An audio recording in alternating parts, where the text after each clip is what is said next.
Ito po naman po yung ating pong back seat. Ayan yung kanyang canopy. And then yung kanyang peekaboo. Again, wala yung discoloration. Wala yung faded. Ayan. Ito yung kanyang pagkaka semi-reclined. Ayan. Same lang din siya. 5 harness. Wala po siyang putol. Ayan. So, adjust po natin siya kapag iuupo. Ayan. Dito, sa likod. So, sa likod niya, ito siya. Ayan. Atakin nyo lang siya. Ayan. Kapag naman po i-adjust po siya for semi-recline, press nyo lang po itong dalawang side. Ito. Tapos pull down. Ganun lang. Okay? And then, next natin yung kanyang food tray. Front handle food tray. Ayan. Ang ginagandaan pa po lalo kay Baby Trend Sit and Stand, meron siya ritong footrest, tapakan ng paa. Sa iba kasi mga tandem stroller, walang ganito. Diretso dun sa pinaka-basket niya, kaya yung basket nadadamage siya, sisira. Tanggal lang mo, basta tanggal ito. Tapos, ayan. Naka-convert po to for sit and stand. Pagka-toddler na po yung baby, for kids na po yung baby po niya, around mga 5, 6, 7 years old, 8 years old, 9 years old. Ayan, kayang-kaya pa po siya. Ito, tatanggalin nyo lang po ito. Excuse me lang. So, ito, dito. Ayan. May guidelines naman po yan, hindi kayo mahihirapan. Yung mga butones po dyan. Para dito si baby, si kids, naka-stand or nakaupo dito. So, ito po yung kanyang body frame sa left side. Yan yung kanyang details.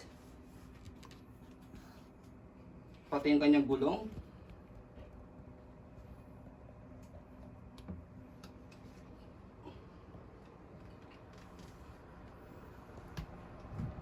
Ganyan, wala sa Pilipinas dito. Yes. Every time na meron kami ganitong stand, to be honest po, sold agad po sa amin. Ang dami po nagpapahanap po sa amin po nito. Ayan, ito yung kanyang handle. Ayan. Okay. Tapos, ang kinaganda pa po sa handle niya, kay parents, meron din siyang dalawang cup dito. Ayan, kung magko-coffee kayo, may drinks kayo, may lagayan kayo dito. And then may lagayan pa dito ng biscuit or pwedeng pera, wipes, cellphone. Ayan. Okay. Next natin sa kabilang side ng body frame. Yan. All in good condition po ito. Wala po itong problem sa kanyang mechanism. Ayan. Okay. Ang ganda pa talaga niya, to be honest po. Jackpot na po kayo dyan. Tinggal lang yan. And then yung kanyang basket. Ayan, laki ng basket po nito. Marami kang pwede mailagay sa ilalim. And then ito yung kanyang step board. And then stopper. Yan, dalawang tapak sa kulay pula. Ayan. Okay, angat lang para mag-go. Yan. Okay. So, next natin sa pag-fold naman. So, sa pag-fold po sa kanya, ang unang-unang gagawin po ninyo is, ito kanyang canopy sa unahan, forward yun lang po siya niyang ganyan. Ayan. Tapos, unlock, slide and press. Ayan.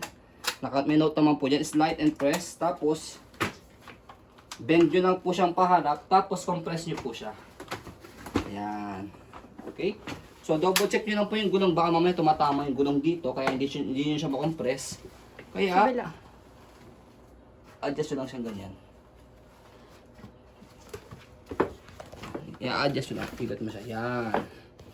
So, yan. Dapat nakaganyan yung gulong niya para makompress nyo po siya ng maayos sa gilid.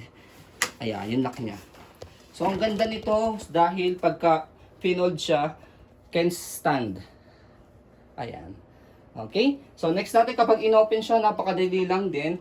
Tatanggalin lang po yung lock dito sa side. Compress nyo lang siya, tapos buka. Yun na. Bubuka nyo lang yung stroller, and ready to use na. Ayan.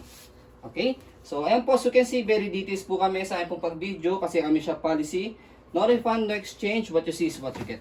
So yun po, maraming salamat. Have a nice day and God bless po.